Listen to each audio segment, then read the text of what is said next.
Imani Jackson, a 48-year-old African-American CEO, walked into her own luxury hotel with one simple goal in mind, a warm bed and a chance to reset before an important board meeting she wasn't even planning to attend in person. She expected nothing extravagant, no red carpet, no grand welcome, just a key to her suite. Yet as she passed through the revolving glass doors of the Liberty Grand Hotel in Des Moines, Iowa, everything took an unexpected turn. With quiet confidence that needed no fanfare, she entered. Her soft loafers made barely a sound on the polished floor, and her tailored slacks exuded understated elegance. The dusty blue silk blouse she wore was immaculate yet unassuming, and a canvas duffel bag hung casually over her shoulder. Without an assistant or entourage in tow, she looked every bit like any other guest. Behind the front desk, a young receptionist idly chewed on the end of her pen, her acrylic nails tapping rhythmically against the keyboard. When the receptionist glanced up with a perfunctory smile, Imani replied politely, "Yes, under Jackson." The receptionist's fingers danced over the keyboard until they suddenly stopped. Her eyes widened as she murmured, "I don't see any reservation under that name." "That's all right, there's always a suite reserved for me, ma'am," Imani replied calmly.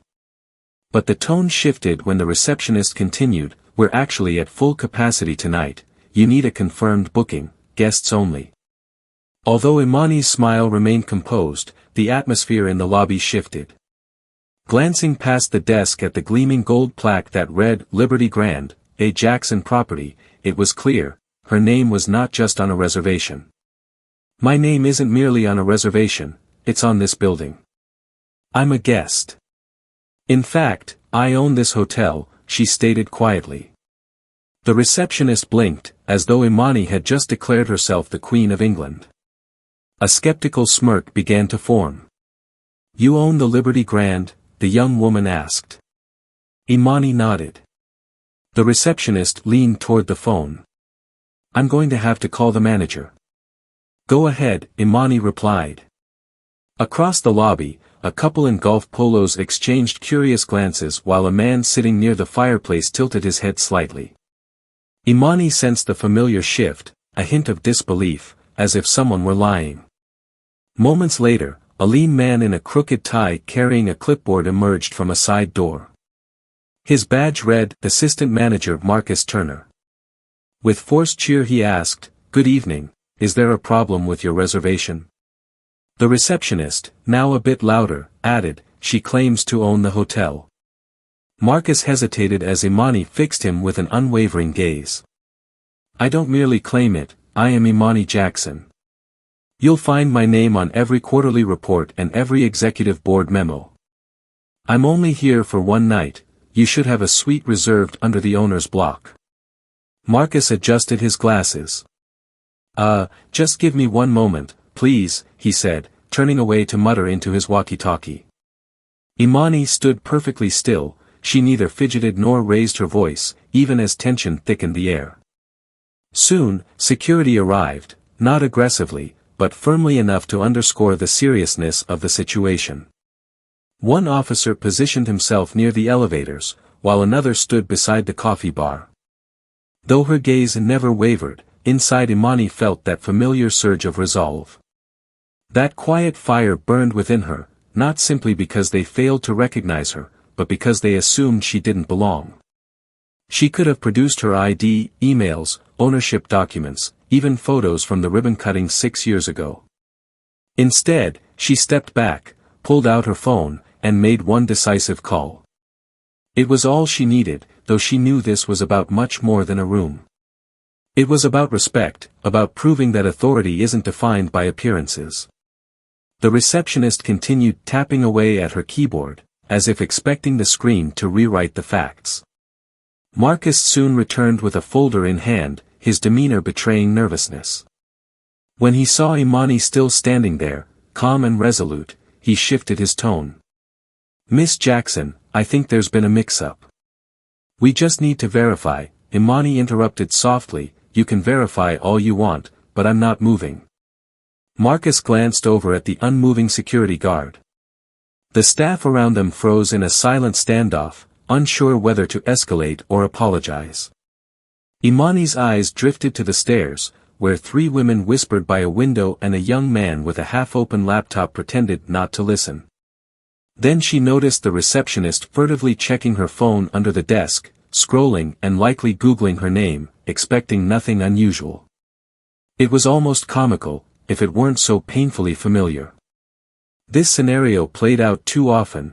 People assumed they knew what power looked like, what leadership sounded like, what ownership should be. In their minds, someone with her brown skin, with textured hair pulled into a neat puff, without a designer purse or flashy jewelry, simply didn't fit that picture. It wasn't the denial that stung, it was the predictability. Imani recalled another hotel lobby years ago in Milwaukee when, at 28 and freshly promoted to vice president, she had walked in wearing heels that left her with blisters and a suit 2 sizes too big because it was all she could afford. Security had trailed her from the moment she stepped inside, saved only by the CFO's personal greeting. That day was etched in her memory, and now, 2 decades later, she was still forced to prove herself in a building that bore her own name. A soft sigh escaped her as she scanned the room. There had been no apology, no correction, only the relentless ticking of the clock and the awkward avoidance of staring. Then the elevator dinged, and 2 men emerged, one in a crisp gray suit clutching a clipboard, the other in a company fleece. Neither resembled typical hotel staff. They moved with determined purpose, and Imani immediately recognized them, Regional Vice President Brandon Keller and District Manager Diego Morales. Their faces betrayed a hint of panic. Brandon quickly approached, nodding at Marcus without pausing. "Miss Jackson, we are so sorry, I just got the call," Brandon said hurriedly. Diego added breathlessly, "We're taking care of this right away." Marcus began to speak, but Brandon cut him off with a stern look. The receptionist froze, her eyes widened as she realized exactly who Imani was. Slowly, she stepped back. "Suite 1202 has been cleared," Diego announced while checking his tablet. "Your driver is being rerouted to take you wherever you need to go tomorrow morning, and your usual fruit tray and espresso order will be waiting." Imani offered the faintest smile. "Thank you," she replied, but she wasn't finished observing. Imani wanted to see how everyone would react now that they knew exactly who she was, if their tone or posture would change. She longed to witness the mechanics of power in action. It's one thing to be disrespected when your identity is unknown, but quite another when it's known and still dismissed. Diego pulled Marcus aside in a low, firm tone while Brandon spoke on the phone in clipped phrases about HR protocol and service misconduct. The tension that had been directed at Imani was now ricocheting among the staff like a panicked game of pinball. Imani didn't gloat, she didn't cross her arms or lift her chin in victory. Instead, she walked slowly back to the front desk and placed her phone on the counter. "I'll take the 12th floor suite, same setup. Please send someone to confirm it's been cleaned," she instructed. The receptionist opened her mouth to speak but found no words. Without waiting, Imani turned to Brandon and asked, "Have I been checked in?" "Just finished," Brandon replied, flipping his clipboard. "You'll have 2 key cards and an incident report by the time you're in the elevator." He paused, then continued, "We've issued a site-wide notification. Our corporate audit team is on standby, and all current staff will undergo recertification on guest protocol. Disciplinary actions will begin tonight." Imani glanced at the receptionist, who now nervously bit the inside of her cheek. The once casual tapping of her nails against the desk had become jittery. "You'll speak to her," Imani stated plainly. Brandon cleared his throat. "Yes, ma'am," he murmured with HR present. Diego seemed ready to add more, but Imani raised a hand. "I'll speak to her too, but not now, after I've rested." With a slight nod, she accepted the key cards and walked toward the elevator. Heads turned, guests whispered while others watched in silence.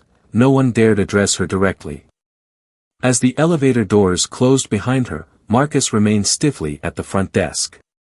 On the 12th floor, Imani's suite exuded a faint aroma of lemon and eucalyptus. The fruit tray was arranged neatly, with espresso pods precisely stacked beside the machine, and a handwritten card bearing her initials waited on the table, even if its presentation was clearly rushed. She moved slowly through the room, inspecting not only its cleanliness but its attitude and intent. This was more than a business, it was her legacy. It was her story. Imani remembered when, at 33, she pitched to a bank in Minnesota that doubted her ability to succeed. They barely listened, offered brutal loan terms, and practically dared her to prove them wrong. And she did. Now, nearly 2 decades later, even while standing in one of her signature penthouse suites, she found herself having to assert her worth. Her phone buzzed with a message from her assistant, "Everything is in motion. Let me know if you want a media statement." Imani paused. She could have made this public with a single tweet that might have gone viral, but tonight wasn't about headlines. It was never about rage or revenge, it was about respect, the kind too often tied to assumptions rather than reality. Seated on the edge of the bed with her hands folded, she listened to the soft hum of the night outside, the traffic along Grand Avenue and the distant honk of a freight train in the industrial zone, while the weight of the evening lingered in the suite. Then came a knock at the door. A young room service attendant entered with a fresh espresso, accompanied by a handwritten note of apology from the kitchen manager and an offer to send a complimentary massage therapist. Imani thanked him softly, closed the door behind him, and settled back down with a slow sip of her espresso. Glancing out the window at the flickering city lights, she sensed a change not only in the hotel but within herself. At exactly 6:30 a.m., Imani descended the elevator, not as a guest, but as the CEO. Clad in a crisp, deep charcoal suit paired with a pristine ivory blouse, her heels echoed with every determined step, and her eyes held a quiet focus that no one dared interrupt. As the lobby stirred with early checkouts and bustling coffee runs, all attention shifted when she appeared. Staff conversations paused, and even the barista at the corner kiosk stopped mid-pour. Brandon and Diego were already waiting near the fireplace, clutching folders and coffee cups like men who hadn't slept in days. Imani nodded slightly and made her way straight to the small executive conference room just past the concierge desk. Brandon followed closely, and Diego fell in step behind. Inside, the atmosphere was tense. Seated stiffly were Assistant Manager Marcus, the receptionist, now identified as Tiffany Reed, and a corporate representative from HR, who introduced herself simply as Rebecca Harris, her notepad already open. Standing at the head of the table with arms folded, Imani allowed the silence to linger before asking quietly, "Would someone care to explain what happened last night from your perspective?" Tiffany lowered her eyes immediately. Marcus cleared his throat, unable to form a coherent response. After a pause, Tiffany mumbled, I didn't think you, I didn't expect someone like you to own this building." Calmly, Imani interjected, "So, you didn't think I was rude? That I didn't raise my voice or threaten anyone?" In a barely audible whisper, Tiffany replied, "No." Imani then turned to Rebecca. "I don't need this to turn into a firing squad. I'm not here to punish, but I do need accountability," Imani stated. Rebecca nodded, and Diego added, "We're prepared to issue a formal write-up and remove her from front desk rotation until recertification is complete. Marcus will be placed on administrative review pending further interviews." Imani nodded again before finally taking a seat. She looked at Tiffany and asked, "How long have you worked here?" "4 months," Tiffany replied softly. "And in that time, how often have you thought about who built this hotel, where it came from?" Tiffany hesitated. I guess I always assumed it was just some corporation." Imani let the silence hang before pressing, "Do you know how many properties I've built across this country?" Tiffany shook her head. 17, from Baltimore to Phoenix. Every one designed with intention, where luxury is made accessible and service is deeply human. I built this brand because I was tired of being treated like a shadow. So tell me, why is it that when I walk into my own lobby, I'm still invisible to those working under my name?" Her tone was not angry, it was weary, honest, and heavy. Tiffany looked as if she wished to melt into her chair. Marcus's face reddened as he stared ahead. Diego spoke up, "We've drafted a memo that will go out to every Jackson property today, mandatory, company-wide inclusivity training. Consider it a reset, no exceptions." Imani fixed him with a steely gaze. "Make sure it's not just another box to check. I don't want people reciting memorized scripts, I want them to truly understand what respect looks like, even when no one is watching." Brandon finally interjected, "We'll make it real." Imani stood once more. The meeting was over as she walked out of the conference room. Exiting the room, the lobby seemed to straighten itself. Staff hurried about, some nodding nervously, but she offered no acknowledgement, not yet. She wasn't after a performance, she was after change. Yet before leaving the hotel, there was one more conversation she needed to have, one entirely separate from company policy. Waiting until the morning rush had faded, Imani sought a moment free of distractions, where no ringing phones or forced smiles could hide the truth. In that stillness, she found Tiffany sitting alone in the staff lounge. At a narrow table behind the coffee bar, with a half-eaten blueberry muffin in front of her and her phone turned face down, Tiffany looked as if she hadn't slept at all. Imani approached without summoning anyone else. Startled, Tiffany nearly knocked over her drink. "Relax," Imani said gently, pulling out the chair across from her. "I just want to talk." Tiffany swallowed hard. "Yes, ma'am." "Drop the ma'am," Imani replied softly. "This isn't a hearing." Tiffany nodded, her eyes downcast. For a moment, they sat in silence, the hum of the refrigerator and the low buzz of overhead lights filling the space between them. Then Imani asked quietly, "Have you ever worked in a place where you felt small?" Tiffany blinked and looked up. "Yeah, most of the time." "Tell me." After a pause and a shrug, Tiffany continued, "I worked at a diner by I-85 for a year. I wore a paper hat, got yelled at by cooks every shift, and some customers never even tipped. They called me kid even though I was 27. I felt invisible most days." Imani leaned back. "So you know what it feels like to be ignored?" Tiffany nodded. "Then help me understand," Imani pressed, "how did you look at me last night and decide I didn't belong here?" The silence that followed was thick, not empty, but laden with guilt and realization. Tiffany's voice came out roughly, "I don't know, I didn't mean to. When you walked in, I thought you were lost or waiting for someone else. You didn't look like," she faltered, unable to finish. Tiffany shook her head, as if to dispel the image of what she assumed a hotel owner should look like. Imani maintained her steady gaze. "And what does that ideal even look like?" Tiffany offered no answer. "That's the real problem," Imani said. "People carry an image in their heads, someone clean-cut, probably male, probably older, and definitely not me. And that image doesn't just live in your mind, it shapes decisions and behavior." In a quiet murmur, Tiffany said, "I'm sorry." "Really?" Imani replied. "I know that isn't enough, but I am Imani Jackson. I'm not here just for an apology. I came here because I want you to see me, not as your boss or a cautionary tale, but as a person." Tiffany looked confused. "I was you once," Imani continued. "I started as a receptionist, mistaken for a janitor more times than I can count. People called me sweetheart and honey as if I wasn't the one keeping this place running. Every day, I had to choose whether to fight or let it go. And when I finally made it into the boardroom, I vowed to build places where people like you could grow." Tiffany's eyes widened. "You really started as a receptionist?" Imani smiled. "In St. Paul, my first boss told me I talked too well for a phone operator and moved me to night audit.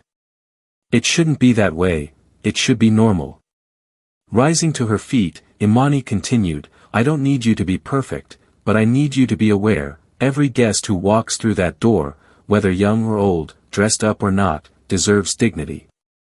Start there, and you'll never have to recover from moments like last night."